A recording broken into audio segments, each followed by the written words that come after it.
श्री रामचरितमानस बालकांड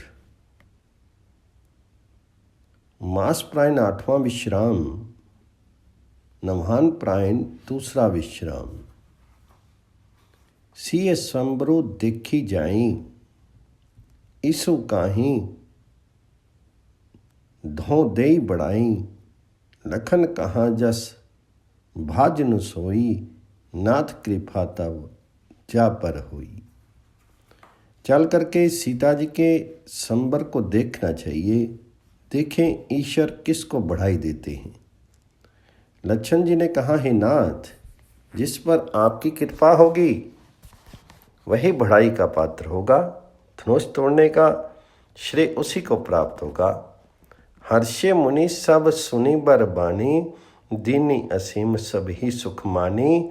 पुनि मुनि वृंद समेत कृपाला देखन चले धनुष मकसाला। इस श्रेष्ठ वाणी को सुनकर के सब मुनि प्रसन्न हुए। सभी ने सुख मान करके आशीर्वाद दिया।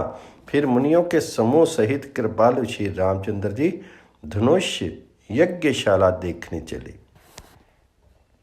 रंग भूमि आए दो भाई असी सुधी सब पुरवासिन पाई। चले सकल गृह काज बिसारी बाल जुबान जरठ नर नारी। दोनों भाई रंग भूमि में आए हैं। ऐसी खबर जब सब नगरवासियों ने पाई तब बालक जवान बूढ़े स्त्री पुरुष सभी घर और काम काज को भुला करके चल दिए। देखी जनक भीर भय भारी सुचि सेवक सब लिए हंकारी। तुरत सकल लोगन पाही जाहूं आसन उचित देहूं सब काहूं। तब जनक जी ने देखा कि बड़ी भीड़ हो गई है। तब उन्होंने सब विश्वास पात्र सेवकों को बुलवा लिया और कहा, तुम लोग तुरंत सब लोगों के पास जाओ और सब किसी को यथा योग्य आसन दो। कहीं मृदु वचन विनीत तिन बैठारे नर नारी। उत्तम मध्यम नीच लघु निज निज थल अनुहारी। उन सेवकों ने कोमल और नम्र वचन कह करके उत्तम मध्यम नीच और लघु सभी श्रेणी के स्त्री पुरुषों को अपने अपने योग्य स्थान पर बिठाया। राजकुंवर ते ही अवसर आए मनहु मनोहरता तन छाई। गुण सागर नागर वर वीरा सुंदर श्यामल गोर शरीरा। उसी समय राजकुमार राम और लक्ष्मण वहाँ पर आए। वे ऐसे सुंदर हैं मानो साक्षात मनोहरता ही उनके शीरों पर छा रही हो। सुंदर सांवला और गोरा उनका शीर है। वे गुणों के समुद्र चतुर और उत्तम वीर हैं। राज समाज विराजत रूरे उडगन महु जनु जुग विधो पूरे। जिनके रही भावना जैसी प्रभु मूर्ति तिन देखी तैसी। वे राजाओं के समाज में ऐसे शोभित हो रहे हैं मानो तारागणों के बीच दो पूर्ण चंद्रमा हो। जिनकी जैसी भावना थी प्रभु की मूर्ति उन्होंने वैसे ही देखी।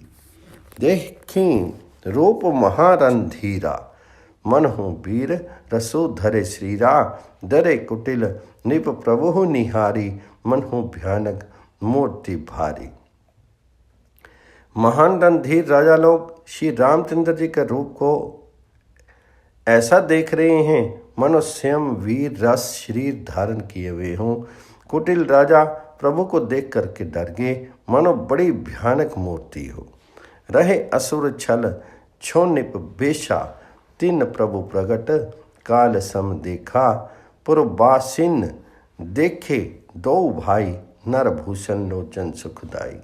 छल से जो राक्षस वहाँ पे राजाओं के वेश में बैठे थे उन्होंने प्रभु को प्रत्यक्ष काल के समान देखा। नगर निवासियों ने दोनों भाइयों को मनुष्यों के भूषण रूप और नेत्रों को सुख देने वाला देखा। नारी बिलोक ही हर्षी ही निज निज रुचि अनुरूप। जनु सोहत सिंगार धरी मूर्ति परम अनूप। स्त्रियां हृदय में हर्षित होकर के अपनी अपनी रुचि के अनुसार उन्हें देख रही हैं। मानो श्रृंगार रस ही परम अनुपम मूर्ति धारण किए सुशोभित हो रहा हो। विदूषण प्रभु विराट में दिशा, बहुमुख कर पग लोचन शीशा। जनक जाति अवलोक ही कैसे, सजन सगे प्रिय लाग ही जैसे। विद्वानों को प्रभु विराट रूप में दिखाई दिए, जिसके बहुत से मुंह, हाथ, पैर, नेत्र और सिर हैं। जनक जी के सजातीय कुटुंबी प्रभु को किस प्रकार कैसे प्रिय रूप में देख रहे हैं, जैसे सगे सजन संबंधी प्रिय लगते हैं। सहित विदेव बिलोक ही दानी, शिशु संप्रीति न जाति बखानी। जोगिन परम तत्व में भाषा, शांत शुद्ध सम सहज प्रकाशा। जनक समेत रानियां उन्हें अपने बच्चे के समान देख रही हैं। उनकी प्रीति का वर्णन नहीं किया जा सकता। योगियों को वे शांत, शुद्ध, सम और सत प्रकाश परम तत्व के रूप में दिखे। हरि भगतन देखे दो भ्राता, इष्ट देव इव सब सुखदाता। राम ही चितव भाई जे ही सिया, सो स्नेहु सुखु नहीं कथनिया। हरि भक्तों ने दोनों भाइयों को सब सुखों के देने वाले इष्ट देव के रूप में देखा। सीता जी जिस भाव से श्री रामचंद्र जी को देख रही हैं, वह स्नेह और सुख तो कहने में ही नहीं आता। और अनुभवती न कही सक सो, कवन प्रकार कहीं कभी को। यही विधि रहा जाहि जस भाऊं, ते ही तस देखूं कौशल लाऊं। उस स्नेह और सुख का वे हृदय में अनुभव कर रही हैं, पर वे भी उसे कह नहीं सकती। फिर कोई कवि उसे किस प्रकार कह सकता है। इस प्रकार जिसका जैसा भाव था, उसने कौशल अधीश श्री रामचंद्र जी को वैसा ही देखा। राजत राज समाज महु, कौशल राज किशोर। राजत राज समाज महु, कौशल राज किशोर। सुंदर श्यामल गोरतन, विश्व बिलोचन चोर। सुंदर, सांवले और गोरे शीर वाले तथा विश्व भर के नेत्रों को चुराने वाले कौशलाधीश के कुमार राज समाज में इस प्रकार शोभित हो रहे हैं। सहज मनोहर मूर्ति दो, कोटि काम उपमा लघु सो। शरद चंद निंदक मुख नीके, नीरज नयन भाव तेजी के। दोनों मूर्तियां स्वभाव से ही बिना किसी बनाव श्रृंगार के मन को हरने वाली हैं। करोड़ों कामदेवों की उपमा भी उनके लिए तुच्छ है। उनके सुंदर मुख शरद पूर्णिमा के चंद्रमा की निंदा करने वाले, उसे नीचा दिखाने वाले हैं। और कमल के समान नेत्र मन को बहुत ही भाते हैं। चितवनी चारों मार मनोहरनी, भावती हृदय जाति नहीं बरनी। कल कपोल श्रुति कुंडलोला, चिबुक अधर सुंदर मृदु बोला। सुंदर चितवन सारे संसार के मन को हरने वाली, कामदेव के भी मन को हरने वाली है। वह हृदय को बहुत ही प्यारी लगती हैं, पर उसका दर्शन नहीं किया जा सकता। सुंदर गाल हैं, कानों में चंचल झूमते हुए कुंडल हैं। ठोडी और अधर होठ सुंदर हैं। कोमल बानी है, कुमद बंधु कर निंदक हांसा। भ्रकुटी विकट मनोहर नासा, भाल विशाल तिलक झलकाही। कच्छ विलोकी अली अवली लजाही। हंसी चंद्रमा की किरणों का तिरस्कार करने वाली है। भौहें टेढ़ी और नासिका मनोहर है। ऊंचे चौड़े ललाट पर तिलक झलक रहे हैं, दीप्तिमान हो रहे हैं। काले घुंघराले बालों को देख करके भौरों की पंक्तियां भी लज्जा जाती हैं। पीत चौतनी सिरहिनी सुहाई, कुसुम काली बिच बीच बनाई। रेखे रुचिर कंबू कल गीवा, जनु त्रिभुवन सुषमा की सीजवा। पीली चिकोनी टोपियाँ सिरों पर शोभित हैं, जिनके बीच बीच में फूलों की कलियां बनाई हुई हैं। शंख के समान सुंदर गोल गले में मनोहर 3 रेखाएं हैं जो मानो तीनों लोगों की सुंदरता की सीमा को बता रही हैं। कुंजरमणि कंठा कलित उराने ही तुलसी का मालगा, वृषभ कंद के हरि ठवनी, बल निधि बाहु विशाल। हृदयों पर गजमुक्ताओं के सुंदर कंठे और तुलसी की मालाएं शोभित हैं। उनके कंधे बैलों के कंधे की तरह ऊंचे तथा पुष्ट हैं। खड़े होने की शान सिंह की सी है और भुजाएं विशाल एवं बल के भंडार हैं। कटी तुनीर पीत पट बांधे, कर सर धनुष बाम बर कांधे। पीत यज्ञ उपवीत सुहाए, नख सिख मंजो महाछवि छाए। कमर में तरकस और पीताम्बर बांधे हैं। दाहिने हाथों में बाण और बाएं सुंदर कंधों पर धनुष तथा पीले यज्ञोपवीत जनेऊ शोभित हैं। नख से लेकर के शिखा तक सब अंग सुंदर हैं। उन पर महान शोभा छाई हुई है। देखी लोग सब भय सुखारे, एक टक लोचन चलत न थारे। हर्षे जन को देखी 2 भाई, मुनि पद कमल गहे तब जाएं। उन्हें देख कर के सब लोग सुखी हुए। नेत्र एक टक निमेष शून्य है और तारे पुतलियां भी नहीं चलते। जनक जी दोनों भाइयों को देख कर के हर्षित हुए। तब उन्होंने जाकर के मुनि के चरण कमल पकड़ लिए। करी विनती निज कथा सुनाई, रंग अवनी सब मुनि दिखाई। जा जा जाही कुंवर बर दो, ता चकित चितव सबको। विनती करके अपनी कथा सुनाई और मुनि को सारी रंगभूमि यज्ञशाला दिखलाई। मुनि के साथ दोनों श्रेष्ठ राजकुमार जहाँ जहाँ जाते हैं वहाँ वहाँ सब कोई आश्चर्यचकित हो देखने लगते हैं। निज निज रुख राम ही सबु देखा, कोई न जान कछु मर्मु विशेषा। भली रचना मुनि नृप सन कहेऊँ, राजा मुदित महासुख लहेऊँ। सब ने राम जी को अपनी अपनी ओर ही मुख किए हुए देखा, परंतु इसका कुछ भी विशेष रहस्य कोई नहीं जान सका। मुनि ने राजा से कहा, रंगभूमि की रचना बड़ी सुंदर है। विश्वामित्र जैसे निशंक विरक्त और ज्ञानी मुनि से रचना की प्रशंसा सुनकर के राजा प्रसन्न हुए। उन्हें बड़ा सुख मिला। सब मंचन ते मंचु एक, सुंदर विशद विशाल। मुनि समेत 2 बंधु तहाँ बैठे महीपाल। सब मंचों से एक मंच अधिक सुंदर, उज्जवल और विशाल था। स्वयं राजा ने मुनि सहित दोनों भाइयों को उस पर बिठाया। प्रभु देखी सब नृप ही हारे, जनु राकेश उदय भय तारे। असी प्रतीति सबके मन माही, राम चाप तोरब सक नाही।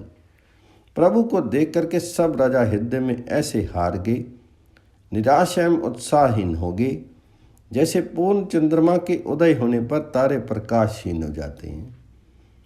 उनके तेज को देख करके सबके मन में ऐसा विश्वास हो गया कि रामचंद्र जी ही धनुष को तोड़ेंगे, इसमें संदेह नहीं है।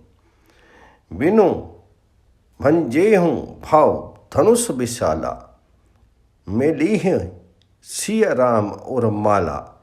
अस विचारी गम नहु घर भाई, जसु प्रतापु बलु तेजु गवाई।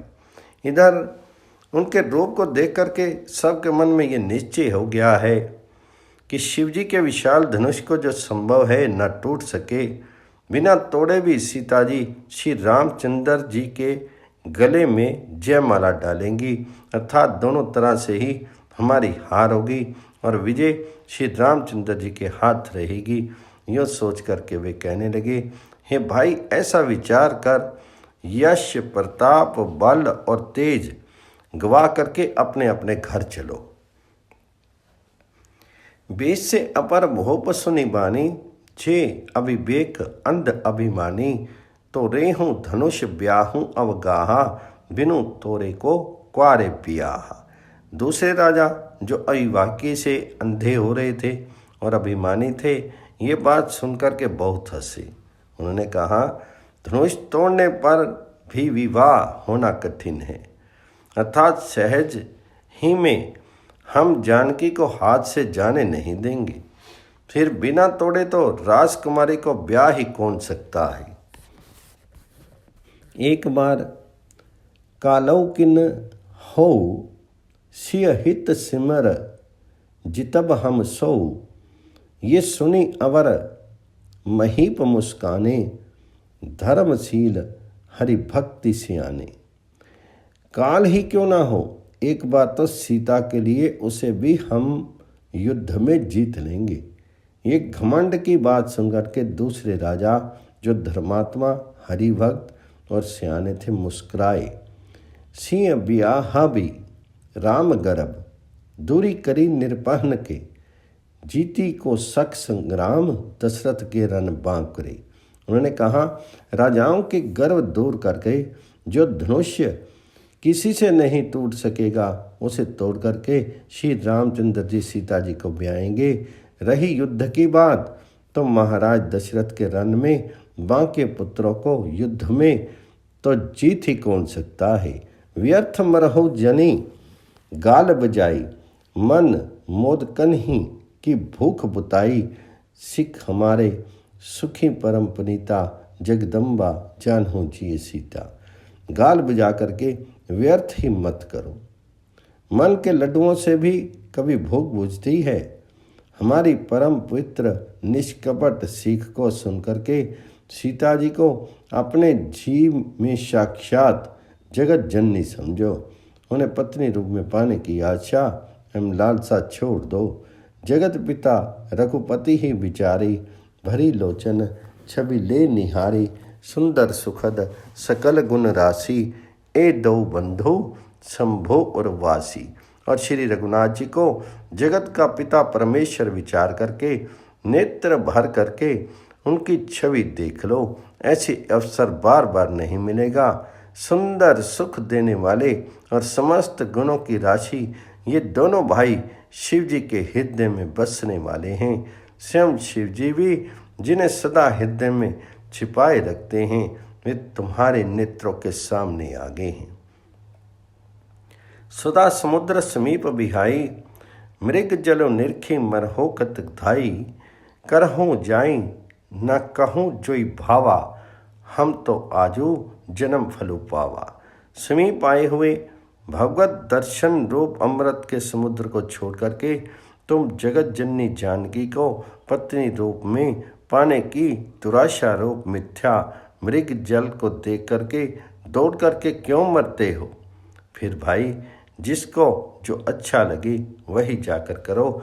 हमने तो श्री रामचंद्र जी के दर्शन करके आज जन्म लेने का फल पा लिया, जीवन और जन्म को सफल कर लिया। अस कहीं भले भूप अनुरागे, रूप अनूप बिलोकन लागे। देखी सुर नभ चढ़े विमाना, बरसी सुमन करी कली गाना।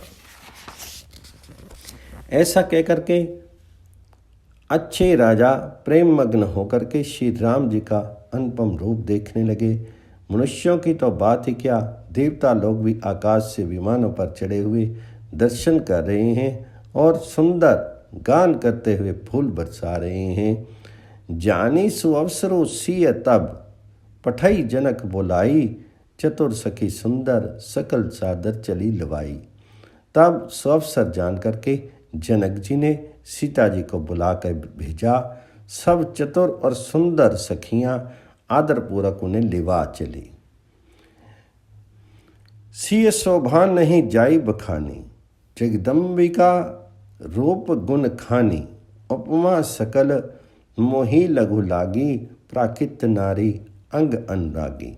रूप और गुणों की खान जगत जननी जानकी जी की शोभा का वर्णन नहीं हो सकता।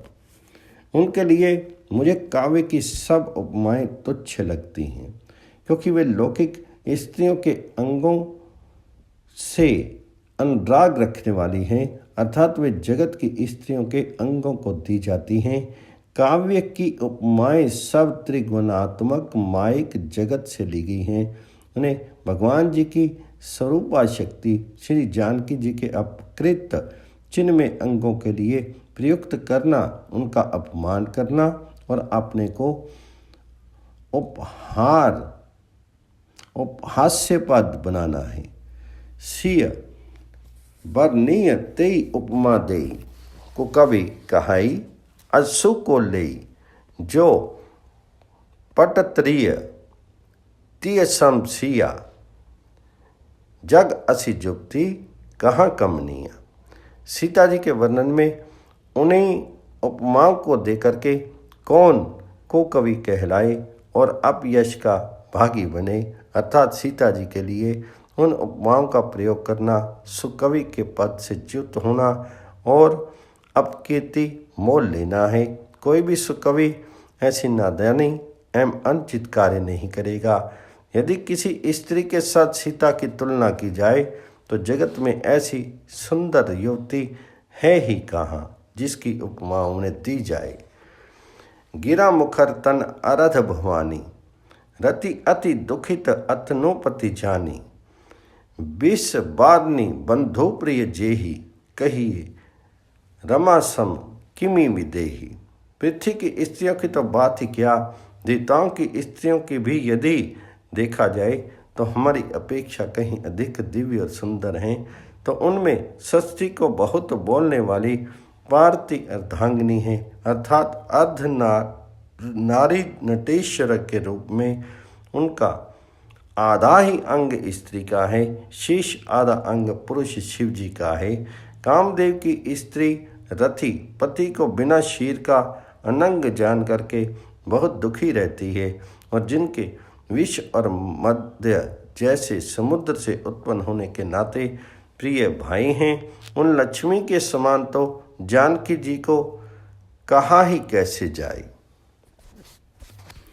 जो छवि सुधा प्यो निधि होई, परम रूप में कछपू सोई, शोभा रजु मद्रु सिंगारू, मथे पानी पंकज निज मारो। जिन लक्ष्मी जी की बात ऊपर कही गई है वे निकली थी खारे समुद्र से, जिसको मथने के लिए भगवान ने अति कर्ष पीठ वाले कच्छप का रूप धारण किया। रस्सी बनाई गई महान विष्ठर वासुकी नाग की, मथानी का कार्य किया अतिशय कठोर मंदराचल पर्वत ने और उसे मथा सारे देवताओं और दैत्यों ने मिलकर के।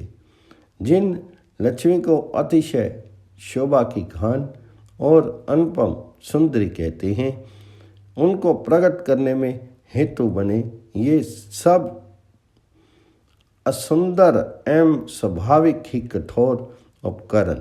ऐसे उपकरणों से प्रकट हुई लक्ष्मी श्री जानकी जी की ममता समता को कैसे पा सकती है। हाँ, इसके विपरीत यदि छवि रूप अमृत का समुद्र हो, परम रूप में कच्छप हो, शोभा रूप रस्सी हो, श्रृंगार रस पर्वत हो और उस छवि के समुद्र को स्वयं कामदेव अपने ही कर कमल से मथे, यह विधि उपजे। लच्छी जब सुंदरता सुख मूल, तदपि कोच समेत, कभी कही सिय समतोल। इस प्रकार का संयोग होने से जब सुंदरता और सुख की मूल लक्ष्मी उत्पन्न हो तो भी कभी लोग उसे बहुत संकोच के साथ सीता जी के समान कहेंगे। जिस सुंदरता के समुद्र को कामदेव मथेगा वह सुंदरता भी प्राकृत लौकिक सुंदरता ही होगी, क्योंकि कामदेव स्वयं भी त्रिगुणमयी प्रकृति का ही विकार है। अतः उस सुंदरता को मत करके प्रकट की हुई लक्ष्मी भी उपयुक्त लक्ष्मी की अपेक्षा कहीं अधिक सुंदर और दिव्य होने पर भी होगी प्राकृत ही। अतः उसके साथ भी जानकी जी की तुलना करना कवि के लिए बड़े संकोच की बात होगी। जिस सुंदरता से जानकी जी का दिव्य अति दिव्य परम दिव्य विग्रह बना है वह सुंदरता उपयुक्त सुंदरता से भिन्न अपकृत है। वस्तुतः लक्ष्मी जी का अप्रकृत रूप भी यही है, वह कामदेव के मथने में नहीं आ सकती और वह जानकी जी का स्वरूप ही है, अतः उनसे भिन्न नहीं। और उपमा दी जाती है भिन्न वस्तु के साथ। इसके अतिरिक्त जानकी जी प्रकट हुई हैं स्वयं अपनी महिमा से। उन्हें प्रकट करने के लिए किसी भिन्न उपकरण की अपेक्षा नहीं है, अर्थात शक्ति शक्तिमान से अभिन्न अद्वैत तत्व है, अतः अनुपमेय है। यही गूढ़ दार्शनिक तत्व भक्त शिरोमणि कवि ने इस अभूतोपमाल अलंकार के द्वारा बड़ी सुंदरता से व्यक्त किया है। चली संग ले सखी सियानी, गावत गीत मनोहर बानी, सो नवल तनु सुंदर सारी, जगत जननी अतुलित छवि भारी। सियानी सखियाँ सीता जी को साथ लेकर के मनोहर वाणी से गीत गाती हुई चली। सीता जी के नवल चीर पर सुंदर साड़ी शोभित है। जगत जननी की महान छवि अतुलनीय है। भूषण सकल सुदेश सुहाए, अंग अंग रचि सखिन बनाए, रंग भूमि जब सिय पग उधारी, देखी रूप मोहिन नर नारी। सब आभूषण अपनी अपनी जगह पर शोभित हैं, जिन्हें सखियों ने अंग अंग में बड़ी भांति सजा करके पहनाया है। जब सीता जी ने रंगभूमि में पैर रखा तब उनका दिव्य रूप देख करके स्त्री पुरुष सभी मोहित हो गए। हर्षी सुरनहन दुंदभी बजाई, बरसी परसोन अप्सरा गाई, पानी सरोज सो जयमाला, अवचत चित्ते सकल धुआला। देवताओं ने हर्षित होकर के नगाड़े बजाए और पुष्प बरसा करके अप्सराएं गाने लगी। सीता जी के कर कमलों में जयमाला शोभित है। सब राजा चकित होकर के अचानक उनकी ओर देखने लगे। सिय चकित चित राम ही चाहा, भय मोबास सब नर नाहा। मुनि समीप देखे दो भाई, लगे ललकी लोचन निधि पाई। सीता जी चकित चित्त से श्री राम जी को देखने लगी। तब सब राजा लोग मोह के वश हो गए। सीता जी ने मुनि के पास बैठे हुए दोनों भाइयों को देखा तो उनके नेत्र अपना खजाना पा करके ललचा करके वहीं श्री राम जी में जा लगे, स्थिर हो गए। गुरजन लाज समाजो बढ़ देखी, सिय सकुदान जानी, लागे बिलोकन सखिन तन, रघुबीर ही और आनी। परंतु गुरुजनों की लाज से तथा बहुत बड़े समाज को देख करके सीता जी सकुचा गई। वे श्री रामचंद्र जी को हृदय में ला करके सखियों की ओर देखने लगी।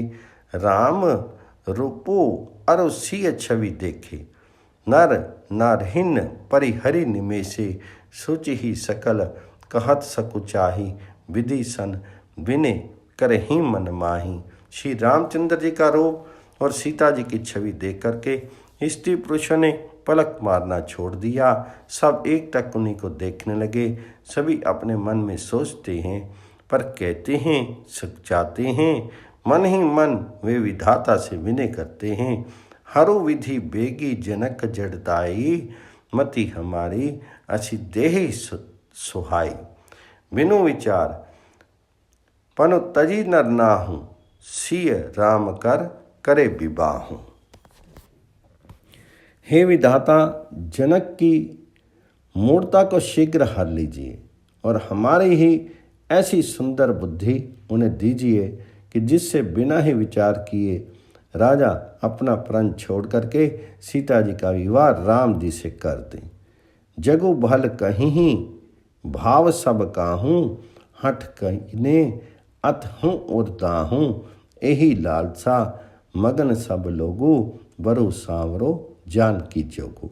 संसार उन्हें भला कहेगा क्योंकि ये बात सब किसी को अच्छी लगती है। हठ करने से अंत में भी हृदय जलेगा। सब लोग इसी लालसा से मगन हो रहे हैं कि जानकी जी के योग्य वर तो ये सांवला ही है। तब बंदी जन जनक बुलाए, बिरिदावली कहत चली आए। कह नृपु जय कहूँ मन पो मोरा, चले भाट ही हरसू ना थोरा। तब राजा जनक ने बंदीजनों भाटों को बुलाया। वे विरुद्धावली वंश की कीर्ति गाते हुए चले आए। राजा ने कहा, जाकर के मेरा प्रण सबसे कहो, भाट चले। उनके हृदय में कम आनंद नहीं था।